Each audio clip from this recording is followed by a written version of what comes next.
День пожилого человека в Ивановском частном пансионате «Золотая осень» встретили традиционно – чаепитием, угощениями, народными песнями под русскую гармонь.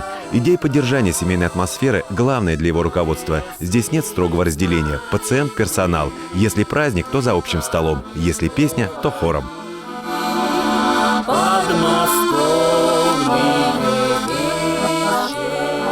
Уютный и комфортабельный дом для пенсионеров «Золотая осень» является примером теплого и бережного отношения к пожилым людям. Нам всем здесь нравится.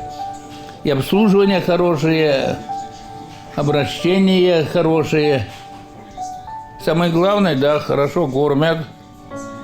Очень разнообразно, очень вкусно. Нам нравится. Секрет вкусного и недорогого питания в пансионате прост – личное подсобное хозяйство. Именно это решение когда-то позволило заметно удешевить себестоимость продуктов и улучшить их качество. Сначала мы начали с перепелок, потом кур.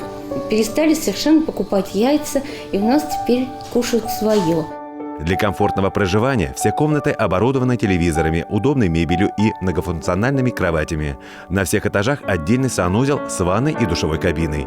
Например, летом у нас было очень много народу, и люди были рады привезти нам своих бабушек-дедушек, чтобы съездить в отпуск, чтобы съездить на дачу, чтобы навестить в другом городе родственников, в командировку.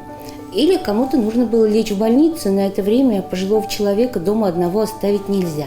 Частный дом престарелых расположен в уютном, экологически чистом и тихом месте. Рядом лесная зона. Пансионат «Золотая осень» – надежный помощник всем, кто нуждается в оказании помощи по уходу за больными. Все сотрудники обладают большим жизненным и профессиональным опытом, имеют медицинское образование. 1 декабря пансионату исполняется год, и потребность в его услугах растет независимо от времени года.